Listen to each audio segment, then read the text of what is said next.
Bonjour à tous, donc aujourd'hui changement de décor, toujours sur le thème de la carpe.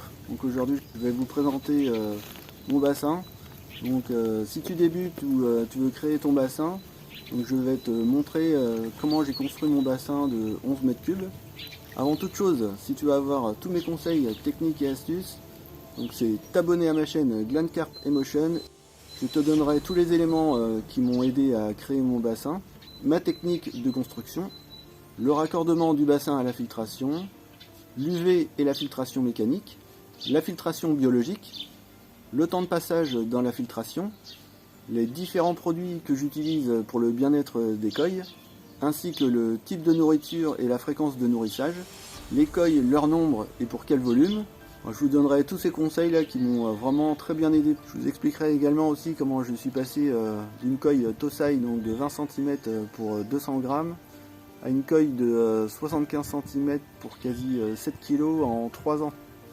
Donc un beau bébé et franchement au top. C'est parti. Donc voici comment j'ai creusé mon bassin. Donc auparavant donc c'était que de l'herbe, un petit massif.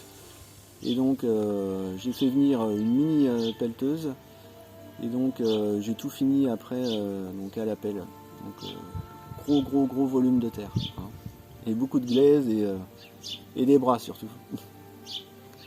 Donc j'avais fait ça l'hiver. Donc l'hiver c'est vrai qu'il y a il peut y avoir beaucoup d'eau. Et donc le bassin s'est rempli, les parois se sont effondrées.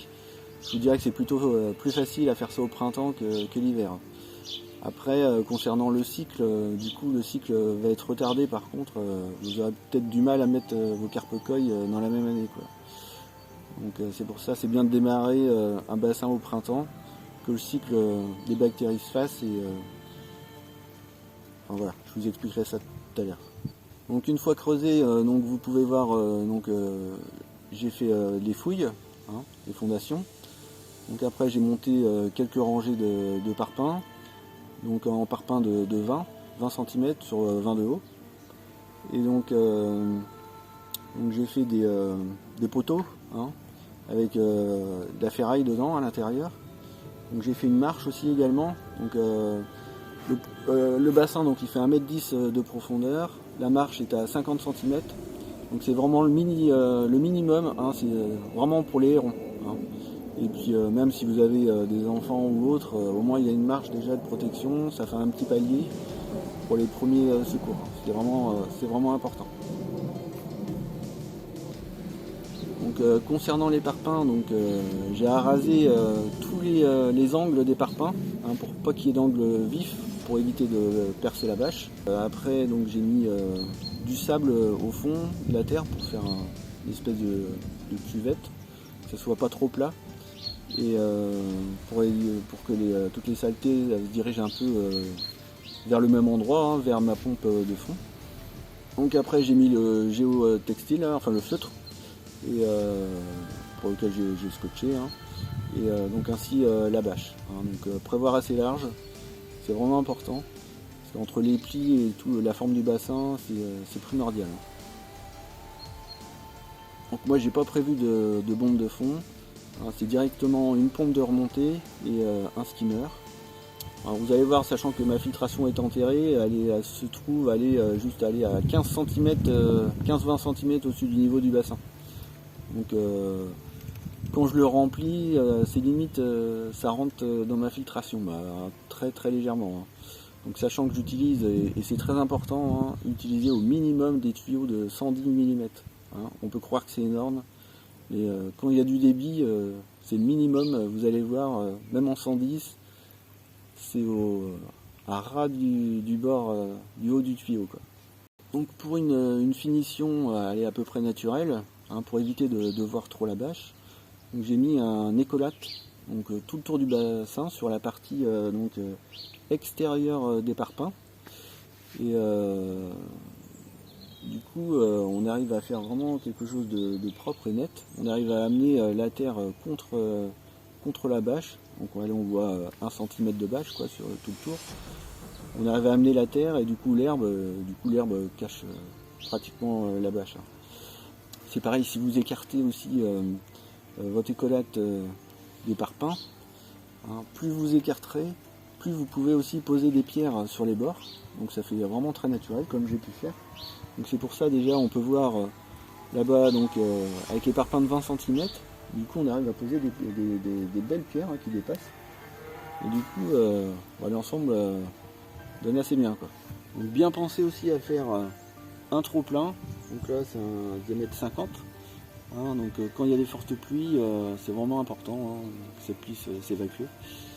Donc là vous voyez aussi le skimmer. Donc ça aussi c'est vraiment important pour garder toujours le miroir d'eau propre. Donc, et aussi donc ces skimmers là donc ils sont livrés, il y a un grand plateau au sol donc, où il y a le raccord de pompe qui se fait. Donc au début je mettais juste 2-3 pierres quoi, et ça m'arrivait des fois que il y avait une prise d'air ou je ne sais quoi, le skimmer remontait et du coup la pompe après fonctionnait à vide d'air, donc très mauvais pour la pompe. Donc vraiment bien le fixer avec pas mal de galets quoi.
Donc ici, là c'est mon arrivée, ma partie électrique, hein, avec toutes les prises.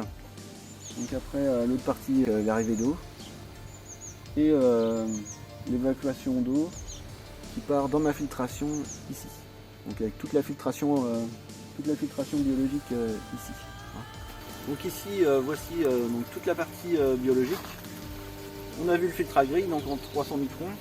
Donc ça descend dans un compartiment où il y a des brosses, où j'ai rajouté aussi du tapis japonais. Donc c'est vraiment une décantation. Hein. Donc ça permet de faire tomber toutes les impuretés, de les faire descendre dans le filtre. Parce que les brosses elles retiennent pas. Hein. Donc, et du coup au fond, dans chaque cuve, il y a une pompe vide cave. Donc ça me permet de purger toutes mes décantations et ça marche vraiment très très bien. C'est la boue qui sort, le bassin il est vraiment nickel. Donc ça m'arrive certaines fois donc 2-3 fois par an je le fais. Donc je fais vraiment une purge importante, sachant que la pompe vide cave va prendre vraiment toutes les saletés un peu autour. Et vraiment dans les angles ça se fait un petit peu moins. Donc je mets la pompe vide cave en route. Donc ça c'est la sortie. Et du coup avec ce tuyau là, donc je la mets en route et du coup je brasse tout le fond, je le dirige vers le fond de la cuve, ça fait tout remonter. Donc, bien sûr j'ai arrêté le turnover du bassin hein, pour éviter que toute la saleté s'en aille. Et donc ça me permet après de vider toute la cuve entière. Hein, et je l'arrose régulièrement pour éviter que les tapis pour que les tapis restent humides et garder les bactéries. Toujours avec l'eau du bassin, hein, jamais l'eau du robinet, pour éviter de tuer les bactéries. Et donc ça marche, ça fonctionne très très bien. Donc ici, donc après les brosses, donc ici toute la partie tapis japonais. Donc là on voit pas tout, mais ça se dirige bien au-delà des planches. Hein. Donc là il y a à peu près quasi 1 mètre cube de filtration biologique. Donc ça a enterré 70 cm de profondeur. Et donc tous les tapis sont surélevés à une dizaine de centimètres donc, du fond, hein, pour vraiment que le fond soit libre, hein, pour pas qu'il y ait pour pas que les saletés restent dans le bas des tapis, quoi. Donc à chaque fois donc, le flux est dirigé vers le bas, hein. Donc ça sort des brosses, il y a un coude, donc toujours en 110, et ça se dirige au fond. Et donc il y a des bulleurs donc, pour oxygéner la filtration, hein, pour l'aide aux bactéries. Ça permet aussi de mettre tout le système en mouvement pour éviter qu'il y ait des zones préférentielles de passage, hein, pour que tous les tapis servent bien à la filtration, quoi. Donc après ici ça descend dans cette partie là, donc là c'est que du biocéraponte, hein. Donc on verra plus tard, hein, mais les tapis, donc il y a tant de surface, hein, de support bactérien, le biocéraponte également, hein. Donc, voilà. Donc là on a pu voir que la sortie se trouve ici. Donc on a pu voir là donc, que l'eau était limite sur la partie haute du tuyau de 110. C'est vraiment le fait aussi que la filtration est juste allée 20 cm au-dessus du niveau, et encore 15-20 cm au-dessus du niveau du bassin. Donc avec la pression, enfin le turnover, hein, je tourne à peu près à 8 mètres cubeurs à peu près. Et donc ça fait monter le niveau dans le tuyau, quoi. Et donc on voit la descente du bassin qui se fait vraiment sous l'eau aussi. C'est important. Ne serait-ce que visuel.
La partie électrique et le skimmer qui sont cachés.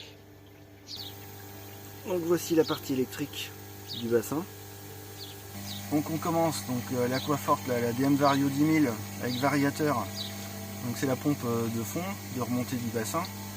Donc je peux la varier en fonction que ce soit l'hiver ou l'été, parce que on ne fait pas le même turnover en été et en hiver. Donc ça c'est le contrôleur de nourriture, très important. Ici, donc ça c'est un contrôleur, donc c'est que si le niveau du bassin baisse, ou il y a un problème de fuite et que le bassin se vide, donc il y a un contacteur dans le bassin, donc une sonde, donc dès que le niveau descend en dessous, pof, tout s'arrête. Alors tout ne s'arrête pas, hein. Les bulleurs, l'oxygénation, tout reste actif. C'est uniquement le système le flux la pompe de remontée, quoi, hein, et le skimmer qui s'arrête. Donc ça c'est l'arrivée électrique, donc l'arrivée du compteur électrique, hein, jusqu'ici. Donc après je pense vraiment très important, donc des multiprises mais avec des interrupteurs sur chaque. Parce que moi ça me sert donc, pour mes pompes à air, pour l'UV que j'arrête l'hiver, pour mes pompes vide cave qu'il y a dans chaque filtration. Donc tout est connecté. Il y a juste appuyé sur l'interrupteur pour vider les cuves. Donc c'est hyper pratique. Donc concernant les pompes à air, donc il y a une Airblue 50 pour la filtration. Donc 3000 litres/heure d'air. Et donc ici la Fujimac, donc 3600 litres/heure. Donc uniquement pour le bassin. Donc ça c'est la pompe japonaise de compétition, on va dire. Donc elles sont reliées au bassin et donc avec un tuyau pleureux, donc pour une grosse oxygénation, très important pour les carpes. Donc ici le filtre à grille. Donc le filtre à grille, donc là j'ai réduit le débit au minimum pour l'hiver. Donc là on est début du printemps. Je vais commencer vraiment à mettre plus fort dès le mois d'avril, je pense. Donc grille en 300 microns. Donc ici vous avez l'arrivée du bassin d'eau avec le tuyau du skimmer. Et donc là c'est le tuyau de la pompe de remontée, la BM Vario, donc dans un UVA Lutech 40 watts. Donc après ça passe là. Donc j'ai mes deux arrivées sur le filtre à grille. Donc on voit ici, ça se rejoint avec un Y. Donc les deux arrivent dans le filtre à grille. Et donc la sortie du bac de brosse ici, donc avec tous les tuyaux d'air qui vont servir à la filtration, à aérer la filtration. Donc voilà, toute la partie tapis japonais, la partie Bioceraponte. Donc on voit, hein, ça c'est les pompes vide cave qui sont au fond, donc que je branche et que je vide. Ici on voit le capteur même. Et donc ça repart ici. Les tuyaux de 110 c'est juste. Hein. Donc voilà.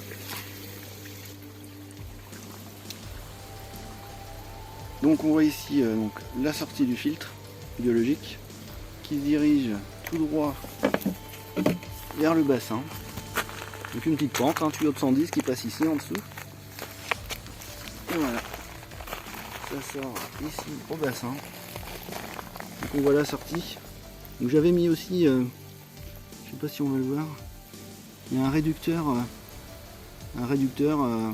diamètre 50 pour que ça fasse un jet assez puissant du courant dans le bassin.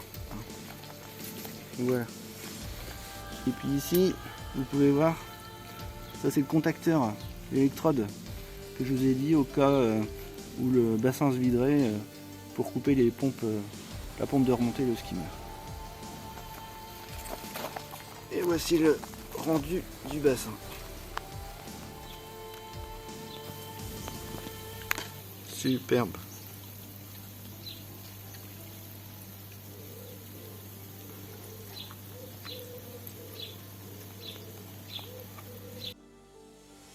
Donc en espérant que cette première vidéo sur la construction du bassin de carpe koi vous a plu et vous aidera dans vos projets.